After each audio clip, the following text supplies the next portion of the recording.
पवन सिंह का बर्थडे वाला गाना रिलीज हो चुका है भाई। 3 घंटे में सब कह रहे हैं कि मिलियन क्रॉस हो गया है और आप लोगों को 6 लाख के लगभग में दिख रहा होगा, 6 लाख प्लस। क्या ये बहुत बड़ा रिकॉर्ड है? पवन सिंह के बर्थडे वाले सॉन्ग में हनी सिंह या बादशाह कहाँ है? क्या पवन सिंह ने इतना बड़ा लकीर खींच दिया है जिससे कि खेसारी लाल को सीखना चाहिए? और आखिर खेसारी लाल कहाँ चले गए हैं? नमस्कार, मेरा नाम दयाशंकर ओझा है। आप देख रहे हैं tech two Bhojpuri channel. Video में बने रहिएगा और वीडियो को लाइक जरूर कीजिएगा।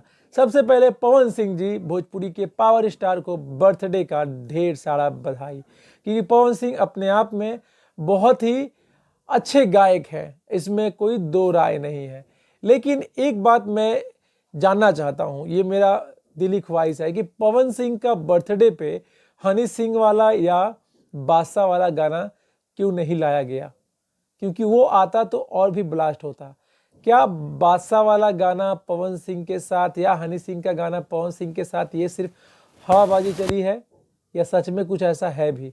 क्योंकि बार बार यहाँ तक कि मैं 2 दिन पहले तक सुन रहा था कि बादशाह आने वाले हैं, बादशाह आने वाले हैं, तो मुझे लगा था कि शायद बादशाह की एंट्री हो जाए, क्योंकि खेसारी लाल यादव ने बादशाह को ऑलरेडी भोजपुरी में गवा दिया है। तो ये अगर पवन सिंह करते तो दूसरी बार ऐसा होता कि बादशाह हमारे भोजपुरी में आते और भोजपुरी का नाम और बड़ा होता। लेकिन मैंने गाने को पूरा सुना, गाना सुनने के बाद देखा कि पवन सिंह अकेले हैं और अकेले भी काफ़ी अच्छा परफॉर्म किया है। गाने में एक स्टोरी बेस गाना है, आपको याद होगा कि मोहब्बत बेचाता, उसमें भी एक स्टोरी बेस था और ये भी एक स्टोरी बेस है। तो ये तो मानना पड़ेगा कि सारेगामा हम भोजपुरी पवन सिंह के साथ जब भी कुछ करता है तो स्टोरी बेस, थीम बेस गाना होता है।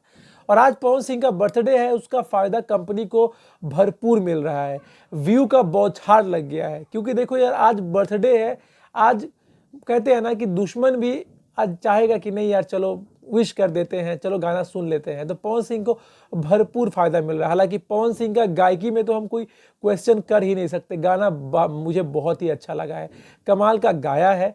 हाँ, म्यूजिक में थोड़ा सा और अच्छा बेहतर हो सकता था, म्यूजिक मुझे उस लेवल का नहीं लगा। लेकिन हाँ, सारेगामा हम भोजपुरी में कोई हम डाउट नहीं कर सकते उनके वीडियो क्वालिटी पर, एक ग्रेड का वीडियो क्वालिटी बनाया है। लेकिन मैं ये जानना चाहता हूं कि हनी सिंह और बादशाह क्यों नहीं दिखे? हनी सिंह बादशाह को तो दिखना चाहिए था और आते तो और मज़ा आता। और ये बड़ा अच्छा दिन था जिसमें कि हनी सिंह या बादशाह को पवन सिंह के साथ जो गाना आने वाला है या सिर्फ हवाबाजी था, ये भी मुझे नहीं पता। क्योंकि चारों तरफ तो यही कहा जा रहा था कि हनी सिंह आ रहे हैं पवन सिंह के साथ, नहीं तो बादशाह तो जरूरी दिखेंगे। तो मैं पूरा गाना सुनने के बादशाह मुझे कहीं नज़र नहीं है। आपको अगर बादशाह नज़र आए तो कमेंट जरूर कीजिएगा और बताइएगा क्या खेसारी लाल यादव से बड़ा रिकॉर्ड कायम कर दिया है? क्योंकि खेसारी लाल यादव का 1 घंटे में 9,55,000 व्यूज था, जिसमें कि बादशाह, खेसारी लाल यादव और अक्षरा सिंह थी। आपको क्या लगता है मुझे कमेंट में जरूर बताइए। और एक बार आप जरूर happy birthday Pawan Singh wish कर दीजिएगा, क्योंकि आज बर्थडे है पावर स्टार का, तो हम चाहते हैं कि खेसारी लाल यादव भी पहुंचे। मिलते हैं एक नए वीडियो में, तब तक के लिए जय हिंद, वंदे मातरम।